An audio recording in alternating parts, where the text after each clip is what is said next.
Grabe, ang lakas ng ulan. Bumaha na dito sa pwesto ko.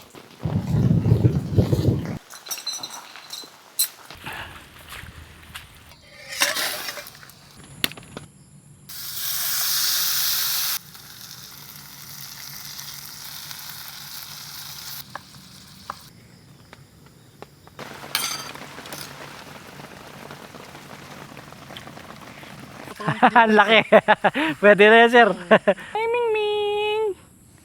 Ming Ming.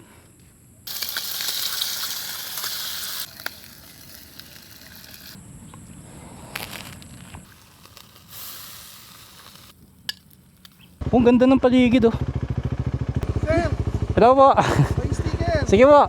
Welcome back sa ating pagsosolo motorcycle camping. At ngayon nandito na ako sa Bukawi, Bulacan. Meron tayong bago sa ating motor ngayon. Dati naghahanap pa ako ng platform para hindi lumubog yung ating side stand. So ngayon ay meron na siyang sapatos. At kung mapapansin niyo yung ating mga bitbit na gamit, medyo kumonti siya, no? Kasi meron tayong bago sa ating camping equipment. At yung pinalit natin is mas maliit. Punta na tayo sa campsite at excited na ako sa ating bagong iluluto ngayon.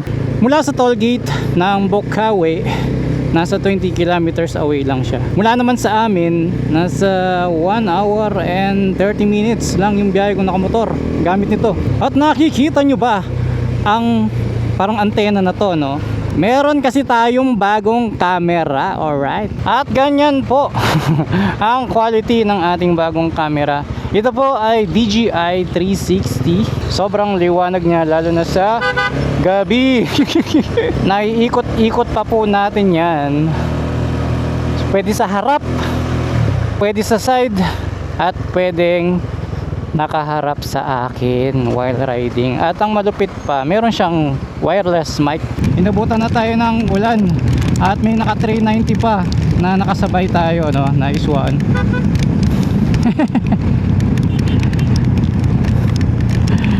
Pag tinaas ko yung camera, di kitang kita ako, di ba? Tsaka ang malupit, wireless mic.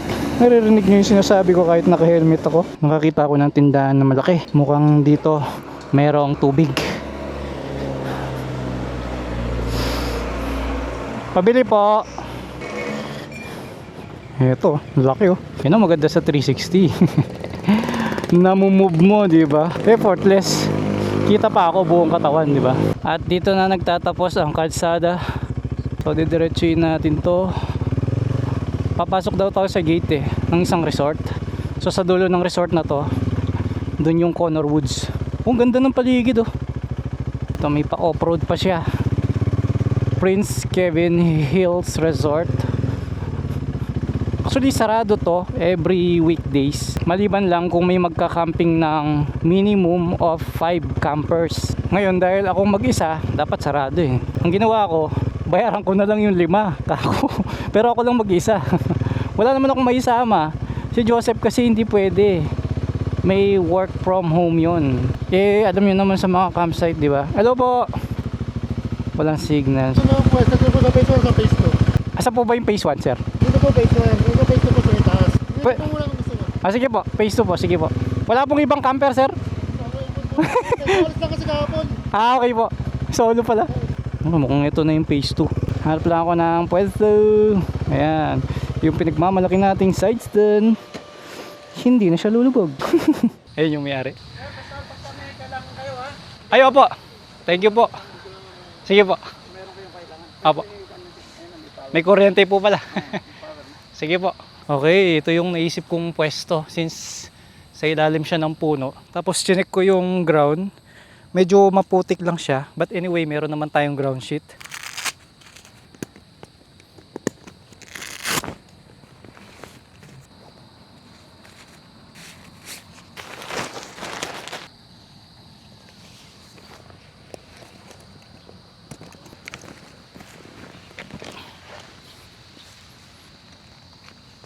Pakita ko naman sa inyo kung ano yung laman ng waterproof bag ko. 66 liter. Ito ang aking balde. Sampayan ng mga kaldero. Ito yung bago nating lamesa. Sobrang liit nito kumpara dun sa dati kong lamesa. Ito ang ating bagong tent from Pop a Camp.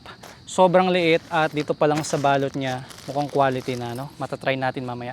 Siyempre dahil bago ang ating tent, dapat bago din ang ating upuan. So kumuha rin ako ng Pop a Camp para pareho sila ng brand. Ito yung ating inflatable bed, kumot, canopy, at isa pang ground sheet. Ito naman ang ating chinelas. Bumili ako ng kulay black para lahat black. Garbage bag, hindi pwedeng mawala yan. May dala nga pala akong cup para pag magulo yung buhok mo, mag-cup ka na lang para hindi ka ayos ng ayos, di ba? Tsaka magagamit to pagka mainit, at least may shade yung mukha mo. Nagsimula ng umulan, tatago ko muna yung mga hindi dapat mabasa dito sa bag.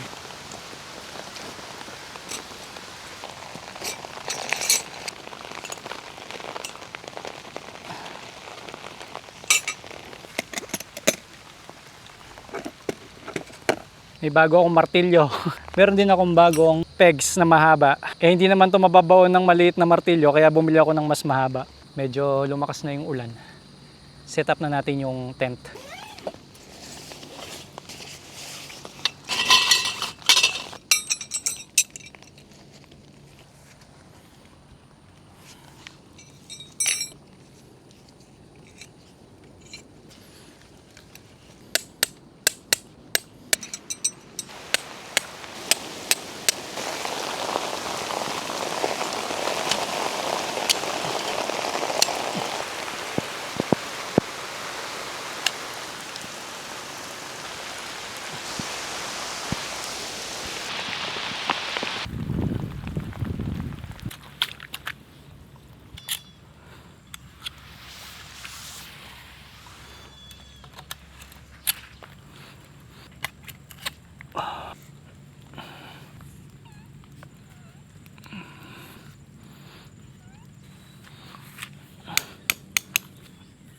Ngayon na nakatayo na yung canopy, next naman natin yung bago nating tent. First time ko palang itong itatayo, so tignan natin kung mahirap pa o madali lang siyang i-assemble. Pero bago yun, ilagay muna natin yung ground sheet niya, lalo na maputik dito.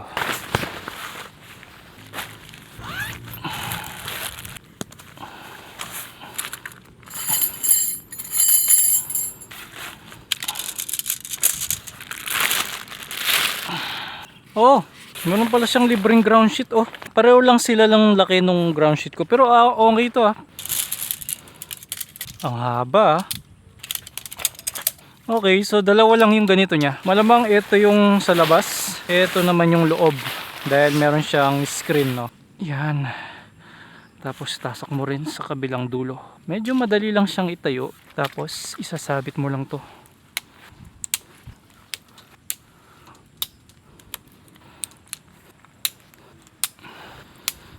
Tapos pagdating dito sa gitna, itali mo to. Ngayon, ito namang cover niya sa labas para hindi pasukan ng tubig.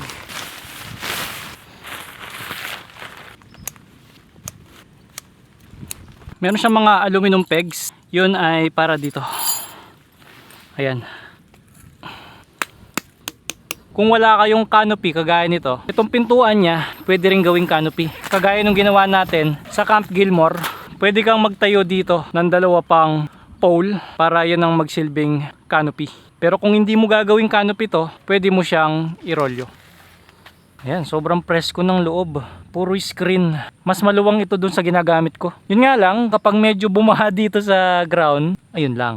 Hindi natin sure kung mapapasukan to. Dapat meron kayong inflatable bed para kahit mabasa yung sahig, tuyo ka pa rin. Nabasa pa naman ng konti yung kumot ko. Ito naman yung inflatable bed. Ngayon naman, i-set up na natin yung ating kitchen. Ito yung ating upuan. Kung ano yung quality ng upuan, ganun din yung quality ng lagayan niya. Makapal-kapal din. Tsaka may kombinasyon ng net kagaya nito. So ito ay mas maliit kumpara dun sa mga ginagamit natin. So yung kanyang frame ay iba rin, aluminum, tapos yung mga joints is plastic. Kinagandaan lang nito, mas magaan. Ang kaibahan pa nito dun sa last na upuan ko, wala lang siyang armrest. Pero tignan natin kung okay na rin nang wala. Ayan, meron siyang screen sa likod at screen din para sa hita. Meron pa siyang lagayan ng water bottle and lagayan ng gadget. Try natin. Yeah. Kapag ganyan ang posisyon mo, wala siyang headrest. Ayan. Ngayon, kung gusto mong may patong ang yung ulo, abanti ka ng konti, ganito. Tsaka mo isandal yung ulo mo. Ayan, di ba? So ito yung lamesa ko, nature hike. Ang nagustuhan ko dito, ayun nga, ang liit lang niya, pero first time ko lang ito matatry, kaya tignan natin kung karapat dapat ba itong bilang kapalit nung nauna nating lamesa. Kung ano rin yung quality ng cover, yun din ang quality ng kanyang laman. Ganyan pala yung lamesa niya. Screen lang siya na mapino.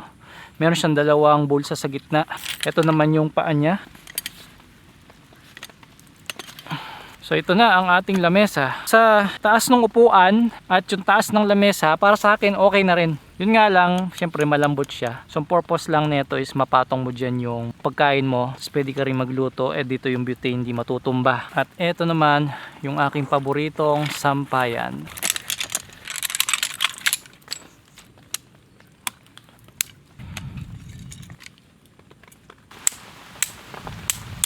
Pag bumili kayo nito, tanggalin nyo na to, yung rubber nya. Kasi pag kumukuha ka ng kutsara, sumasabit dito, tas sasama siya. Ngayon, para hindi na masyado madumihan yung ground sheet ko, magchichinelas na lang ako.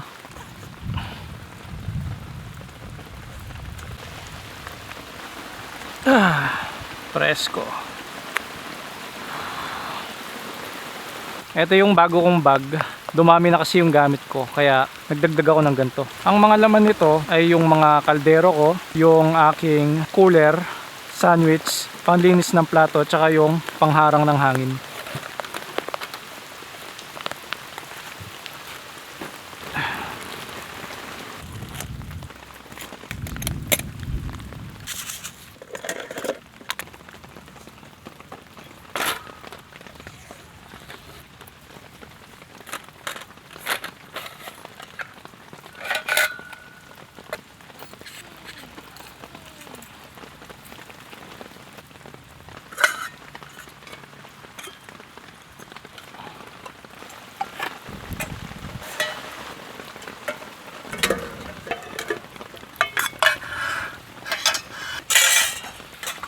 May bago nga pala akong lutuan para sa kanin. Nagpalit na rin tayo ng chopping board kasi sabi nila mas maganda daw pag kahoy. Ang nadagdag pa sa mga lutuan natin is itong non-stick frying pan, tapos medium size na kaldero. Ito naman yung aking mga condiments, mantika, toyo, pati suka, pamintang durog, asin, chili flakes, at rosemary. Ito naman yung aking cooler. Dito nakalagay yung aking iluluto ngayon. Ito ay naka-freezer pa nung nilagay ko dito. So ito yung mga mini sausage, cheese, at ham. Para sa gulay, bawang sibuyas at asparagus. Para hindi tayo ma-high blood, Heart Smart na pineapple juice, Angkor butter, at ang ating rib eye steak.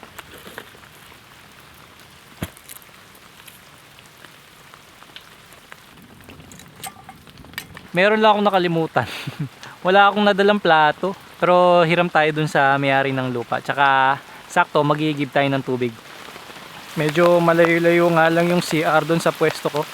Dito, masasabi ko, sobrang safe kasi wala talagang tao. Pinakadulo na to ng lupa nila. Tsaka kaya walang nagka-camp ngayon kasi maulan. Yun oh, lakas ng tubig. Ito yung CR nila oh. Ang ganda ng kulay, kulay black eh.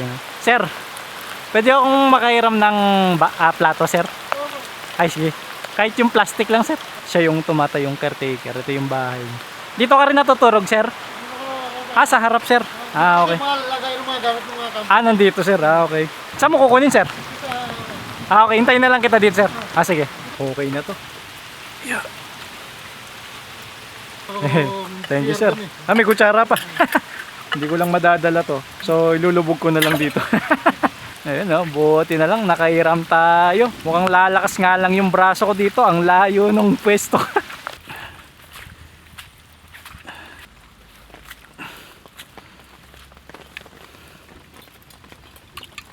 Okay, madali lang naman ang iluluto natin eh. Kaya simulan na ang Reed Cooking Show.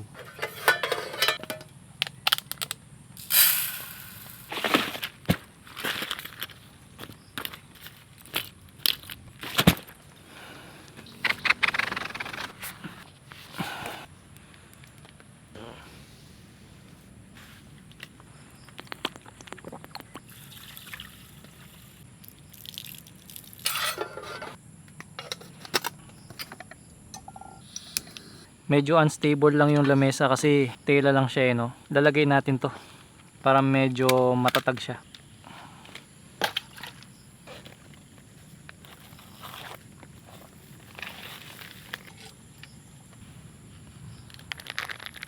Dapat itong stick hindi basa. Kaya yung iba pinapahiran ng tissue. Eh wala naman tayong dalang tissue kaya hayaan ko na.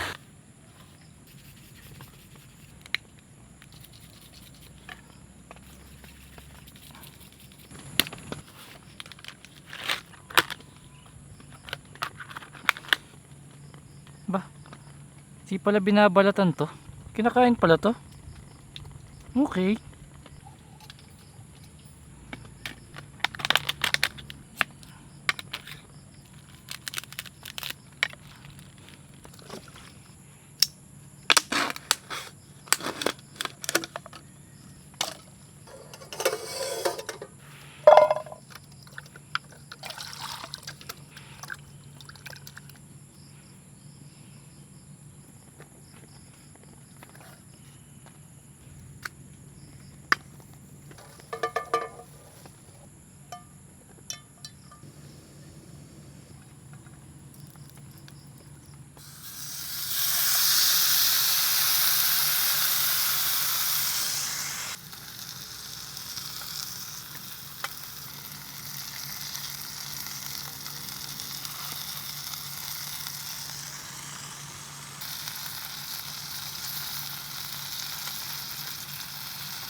Wala akong masabi. Ang sarap. Itong steak na nabili ko is rib eye. Alam ko mystic yata yung tawag doon. Tsaka ang sarap ng gravy. Tapos sama mo ng kanin. Tapos gulay.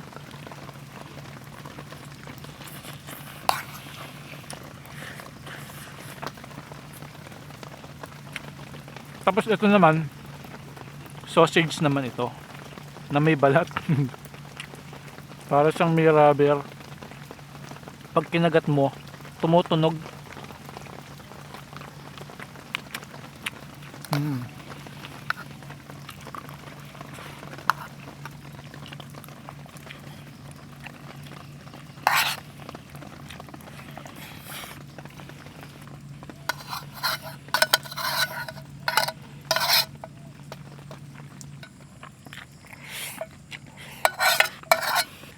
Simot. Grabe. Tindi ng gutom ko ah.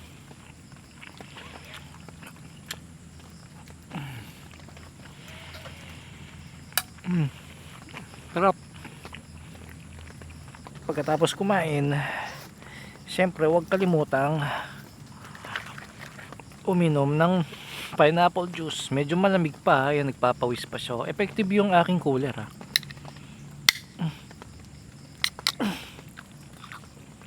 Cheers.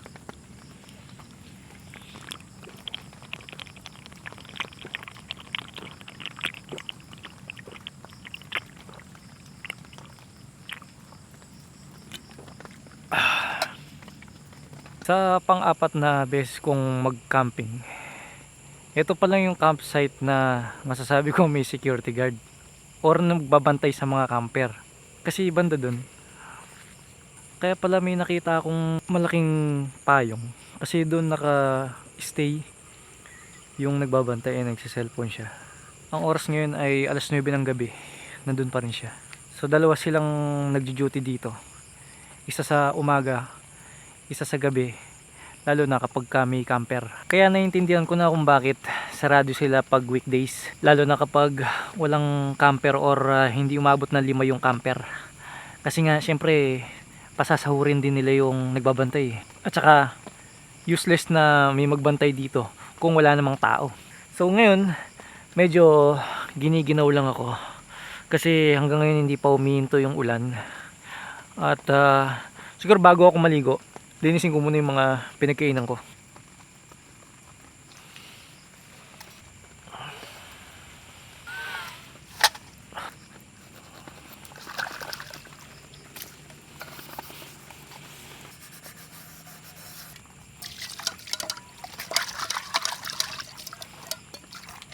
Hindi ko lang alam kung aabot bukas yung dala kong pagkain dun sa cooler. Dinala ko dito yung pagkain ng nagyayelo. Pero syempre, bukas ko pa siya lulutuin yung sobra. Baka hindi umabot no. Ngayon, tatanong ko dito sa nagbabantay kung meron silang yelo. Gamit ko tong flashlight to. Pwede rin pala tong charger eh. Sir, meron ba tayong yelong mabibilan dyan, sir? Kilo. Yes, sir. Meron ako doon, dalawa pa tayo. Oh, sige. Yun na lang, sir. Tapos bayaran ko na lang bukas eh. Total na lang. Bilang. Teka, bakit may yelo kang ganun, sir? Hindi, minsan kasi nag-ano kami yung water dispenser na nakakalimutan maglagay ng ano. Anong oras darating yung kapalit mo, sir? Ah, sakto. Kaya lang ako sir dito. Antayin na lang kita dito, sir. Sige. Parang ang dami yata, sir. Dalawa. Saka may nakita pa Ang laki. Pwede na yan, sir. Thank you. Ito parang cubes din eh. Iyon, uwi ka na yan, sir. Hindi lang mo tutulog. Linggo na ako umuwi. Ah, okay. Diyan ka lang pala, sir. Hello po. Good evening. Naglayas muna ako. Pero just imagine, ako lang mag-isa dito sa campsite nila. Kung walang caretaker kagaya nun, parang mahirap, di ba? Kasi wala talagang tao dito eh. Oh. Ito yung sinasabi kong umbrella. Dito si sir. Tapos binabantayan niya ako. Ayun yung tent ko. Ayun yung may liwanag doon. So kung hindi lang talaga malakas ang loob mo, nakakatakot nga talaga kasi tignan mo dito, walang bahay sa paligid, puro bukid, tapos gubat pa doon. Dito lupa rin nila, yung banda dyan pag diniretso mo dyan, pero hindi pa fully developed. Ito kasi yung cooler ko. Meron pa ako ditong butter, yung mga sausage, steak. Tignan nyo yung yellow ni sir. Nakabaso. Dito pala sa fish pond nila, pwedeng mamingwit. Dito medyo konti lang yung isda. Pero banda dun, yung maliit na fish pond nila, dun daw mas maraming hito. Then, dito naman sa nabili kong tsinelas, alam nyo, mas maganda pa rin talaga sandals eh. Kasi tulad dito, maputik, madulas. Medyo nawawala sa pwesto yung paa ko sa tsinelas, pwede mag-cause ng tapilok. Dito sa puno, may ilaw silang nilagay sa tabi ng tent ko. At may saksakan pa ng kuryente oh. Sa signal, walang problema. Goods na goods, malakas. Pero dito kung matatakutin ka talaga, hindi ka pwede. Ayan, ganyan ang itsura kapag gabi. Ito naman, papunta tayo ng phase 3. Kaya may naririnig tayong umaagos na tubig dahil pataas yung land na yan, then pababa papunta dun. Ayan yung agos ng tubig oh. Dahil umulan kaya lumakas yung agos. At yan ang dulo ng phase 3. May talahiban. Masaya rin na may lupang ganito ah. Lalo na pag nakabakod ganun. Marami kang magagawa. Sarap tuloy mag-invest ng lupa, di ba?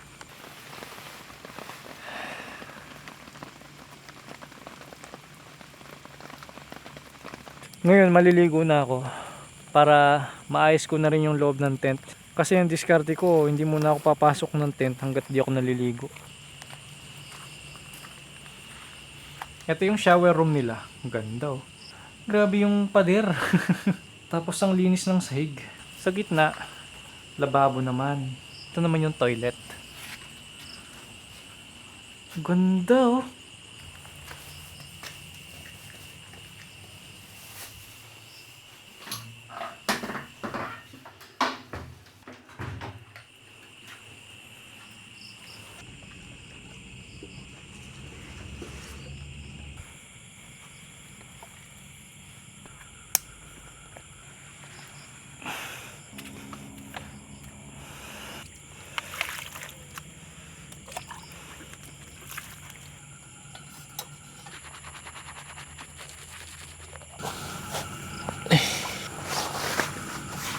Ito na yung loob ng tent.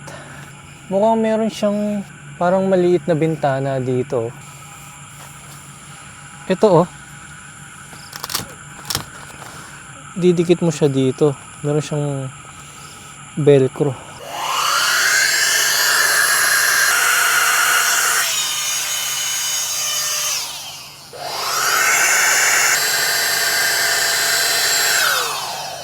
Hindi ko na masyado pinatigas kasi para hindi sumakit yung batok ko. So excited ako sa iluluto ko pag gising ko. Ang maganda sa pagka-camping, mapipilitan kang matulog ng maaga. Good night.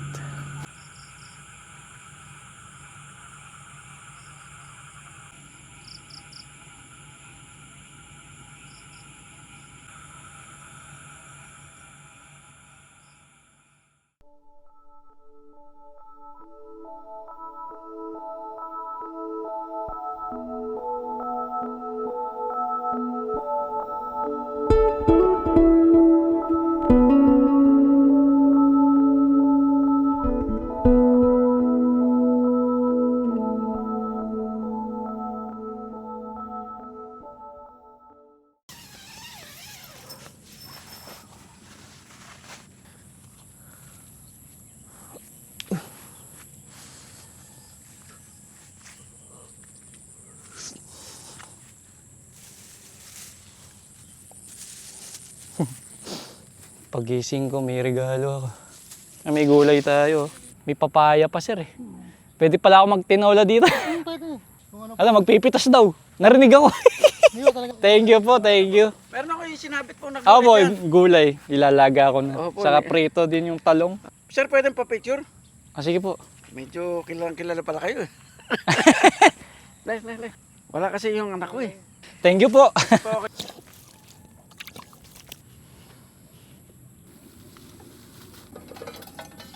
Ay, Ming Ming.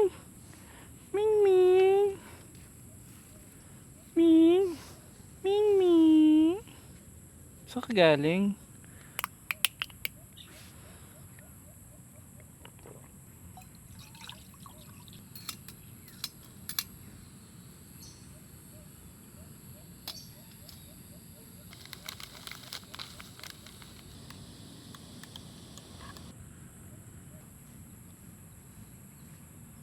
Ngayon, check naman natin tong cooler ko. Okay, nawala na yung yelo, pero medyo malamig pa siya. Meron akong bagong lutuan, pang ihaw siya. Sobrang nipis lang niya. Madali lang siyang i-assemble.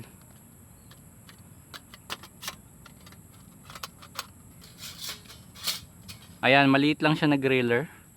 Good for one person. Siyempre kapag maliit ang griller, dapat maliit din yung uling. So bumili ako ng ganito. Ayan, ganyan siya kaliit. Mas maliit pa sa cream O. Lagay ko na lahat. Ngayon, syempre, hindi siya pwede dito sa lamesa natin. Dahil masusunog siya. So yun, dito tayo magigrill. Gagawa muna ako ng almusal.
Sayang, walang mayonnaise.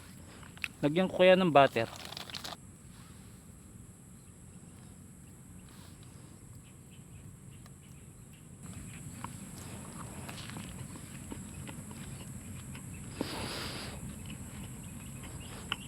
Mas masarap.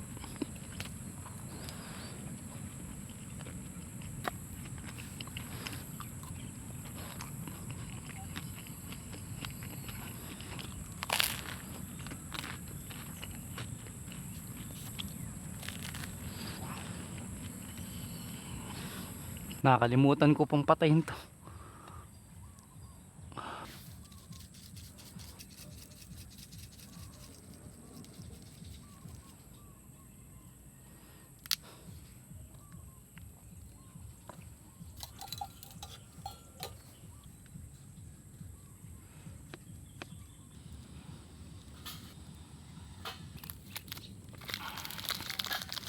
Mainit siya. Tsaka pag nagbaga na, tuloy-tuloy na siya.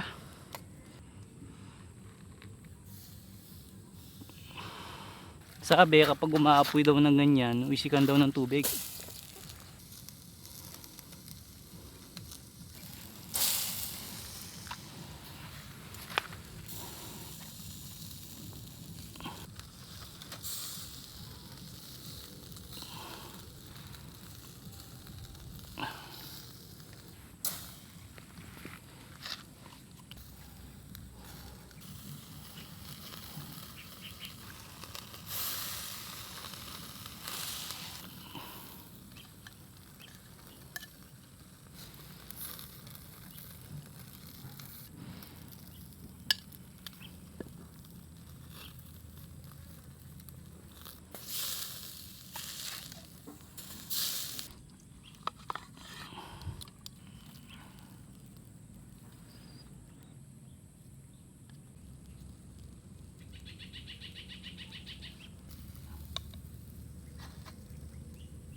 Nagbigay nga pala ng guyabano yung caretaker. So ang sabi nila, lahat daw ng bunga dito pwedeng pumitas. Pagkatapos, kapag may event naman, pwede ring rentahan ito. Ang maximum ay 25 packs. Ming ming. Hala, ano yung nahuli niya? Ano yun? Ano to? May naisip ako. Paano kung mag-invite din kaya ako ng mga motorcycle campers? Tapos dito natin gawin. Kasi nakita ko safe dito. Tapos as per owner, kachat ko kagabi, si Sir Kevin. So dun sa side na yon, pwede daw dun. Dito ideal para sa mga 4 wheels. Then banda dun naman, bagay para sa mga nakamotor. Dahil dito, pahaba. Yan, pwede magtayo ng tent dito. At meron ding isda dito, so pwede daw mamingwit. Yan, ganyan siya kahaba hanggang doon paikot. Mag-iisip din ako ng pag-games. Siyempre, mamigay tayo ng helmet and then mga camping gears. Dito ka sa ilalim pa ng puno. Tapos balak pa rin nilang palawakin daw ito. Doon yung phase 3. Dito naman yung phase 4. Yeah, mas maliit to pero mas marami daw isda dito eh. Siguro night shift sila. Kaya tulog pa yung mga isda. Sa mga gusto mag-camp dito pero walang mga camping gears, pwede kayong mag-rent. Ito yung sample. Ang alam ko nasa 900 pesos yata to. So check nyo na lang yung page nila. Kasi hindi lang tent yung kasama doon sa 900. Kasama na yung table, canopy, chairs, higaan. Check natin. Maganda pa sa setup ko. Kasya 4. At ito palang Connor Woods is sa kanila din pala yung resort na yun. So yun, ang masasabi ko sa Connor Woods, may kukumpara ko siya sa Mapanuepe, pero gated nga lang ito. Sa Mapanuepe, kahit saan pwede magpwesto, same dito. Kaibahan pa, may mga bunga yung mga halaman dito. Prutas at saka gulay. Like now, ang dami kong bit-bit. Pagdating naman sa distance, malapit lang siya. Hindi siya mahirap puntahan, medyo traffic lang doon sa may bandang Bukawi. Sa susunod na magka-camp naman ako dito, doon na ako pupwesto next time. Kaya abangan nyo yung pagbalik natin dito, mag-iihaw tayo ng isda. Patungkol dito sa tent, eto na rin yung gagamitin ko next camping, pati yung upuan, kasi ang liit lang niya eh. Tsaka waterproof siya, yung tubig kagabi napansin ko, umaagos lang. At eto na nga ang pinaka nakakalungkot, maglilikpit na po tayo at gagawin lang natin to ng mabilisan.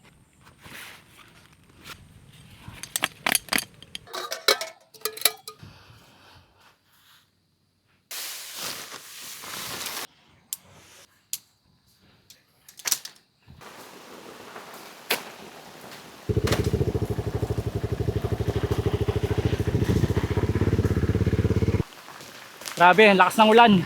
Kung ano yung lakas ng ulan kahapon, ganun din yung lakas ng ulan ngayon.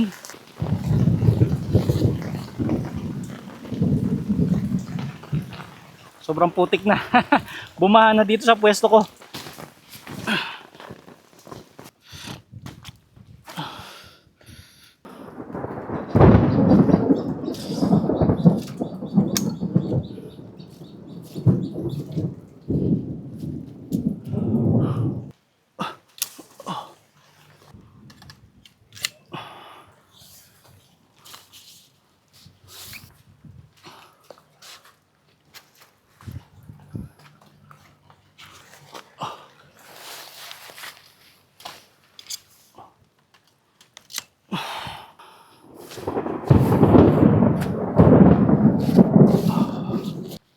Kaya kung plano mong mag-camping, lalo ikaw mag-isa tapos nakamotor ka, kailangan nagba-vitamins ka rin. Kasi pag mahina yung resistensya mo, sisipunin ka talaga, tsaka uubuhin. Madalas pa naman, kapag nakakapote, pinagpapawisan, tapos natutuyuan ka. And then, pagdating sa campsite, kagaya ngayon, naulanan tayo.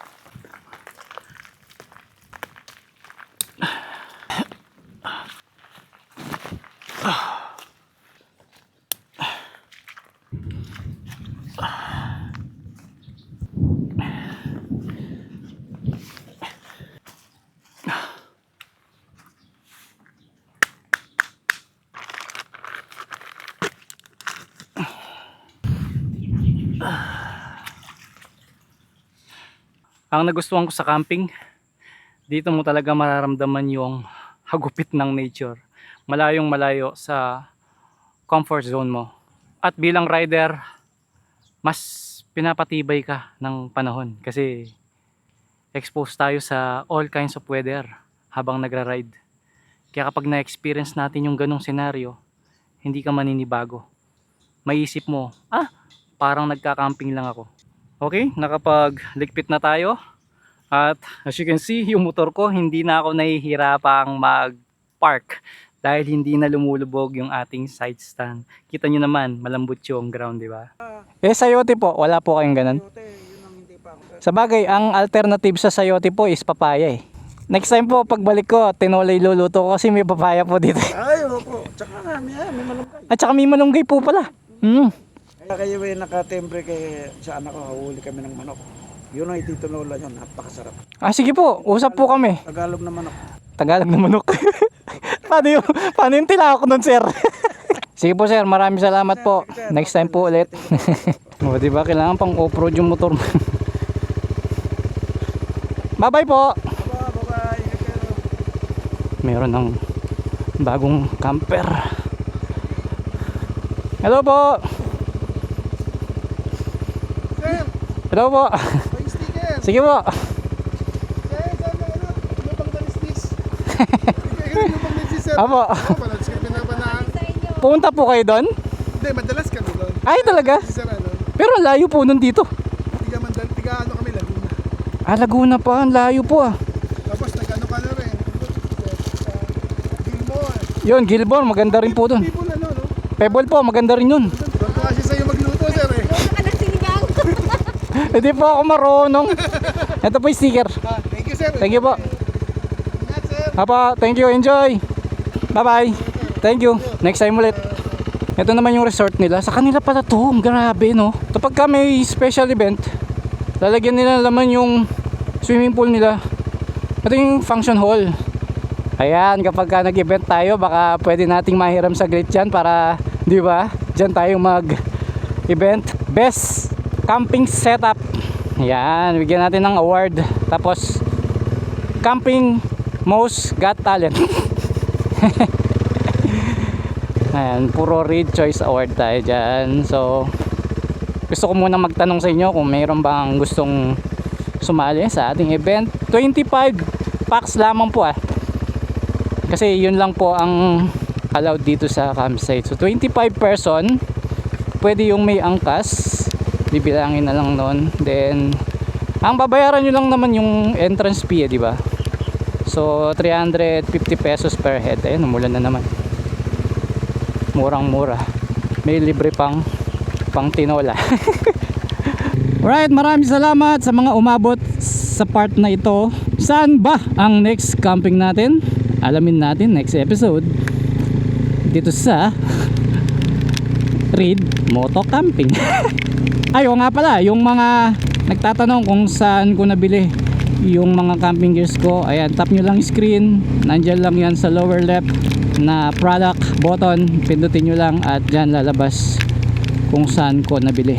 Kung hindi man sobrang eksakto, hanap ako ng medyo similar sa kanya. Alright, maraming salamat. See you next vlog.